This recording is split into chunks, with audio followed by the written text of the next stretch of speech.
आच्छा जोंहा दिनै नैबे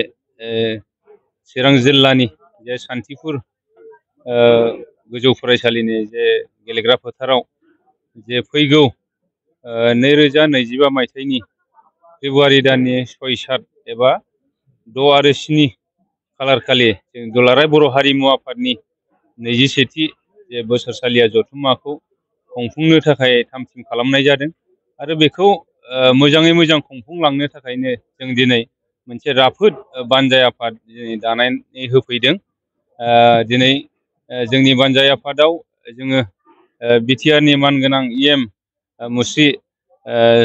सायखं बसुमतारी इएम बिथांखौ जोङो चेयारमेन हिसाबै आरो लोगो चेयारमेन हिसाबै डक्टर सांग्रां ब्रह्म आसाम फुटबल एस'सिएशननि गाहाय नेहाथारि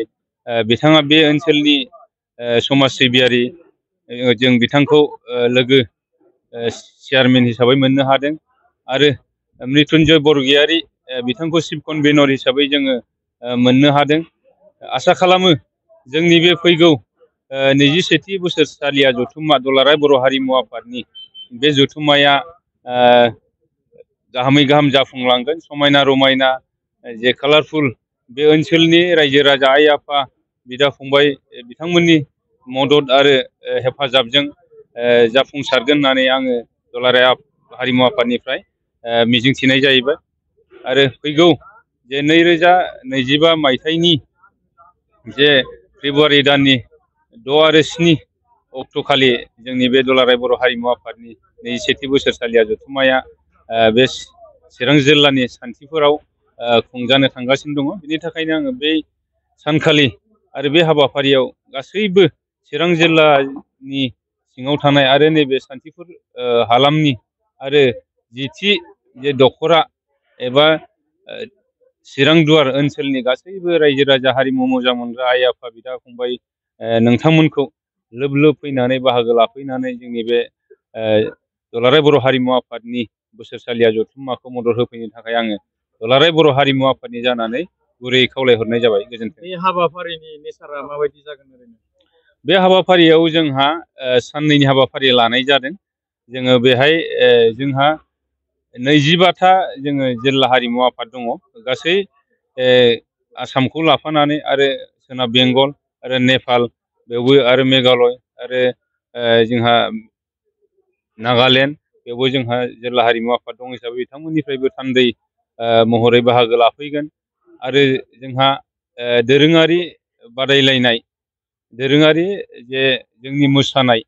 जे दामनाय देनाय जोङो बेखौ बादायलायनाय होयो आरो जोंहा बेवहाय जोङो माबा मोनसे स्पेसियेलि जर'खा जोङो सावरायलायनाय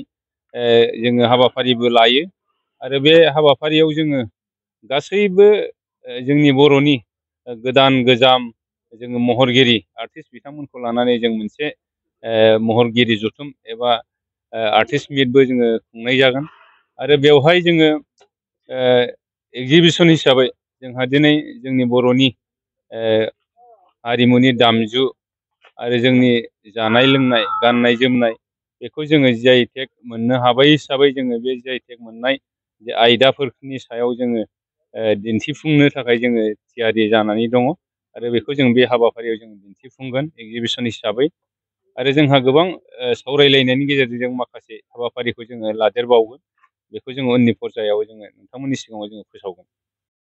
दिनै मिरु दुलाराय बर' हारिमु आफादनि 21थि खुंगा बे जथुम्माखौ जोंनि नैबे टेन्डुवारनि सिङाव थानाय सान्थिफुर दालाइ एबसुनि आवथायाव सान्थिफुर गोजौ फरायसालिनिनो गेवलां गेलेग्रा फोथाराव खुंफुंनो थाखाय थांखि लानानै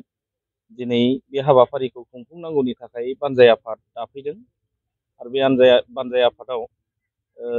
आंखौनो कनभेनर हिसाबै दोनबाय आरो जोंहा मासिगिरि हिसाबै जोङो जोंनिनो बिटिसिनि इएम मानब गेदेर सायखं बसुमतारी बिथांखौ मोननो हादों आरो जोंनि जे मोनसे टिम बानजाय आफादनि जों गोख्रों मोनसे टिम जों दानानै लानो हाबाय। मिजिं खालामदों बे बानजाय आफादा दुलाराय हारिमु आफादनि जे 21थि जथुम्मा बेखौ मोजाङै खुंफुंनो हागोन होननानै जोङो बिथांमोनजों सावरायनायनि गेजेरजों फेब्रुवारि दानाव बे हाबाफारिखौ खुंफुंहैनायनि लाहार फाहारखौ खालामगोन आरो आं खावलायनो सानगोन दिनै जोङो बानजाय आफाद गोजायै बे एफा गिदिर हाबाफारि एथ' मेहेरगोनां हाबाफारिखौ खुंफुंनो हागोन बेयो नङा निस्सय बे जोंनि चिरां जिल्लानि मेलेमजिबिफोर जोंनि रायजो राजाफोर बयबो सानसुमैफोर हेफाजाब होलायाबा जों बानजाय आफाद गोजायै जोबोद मोनसे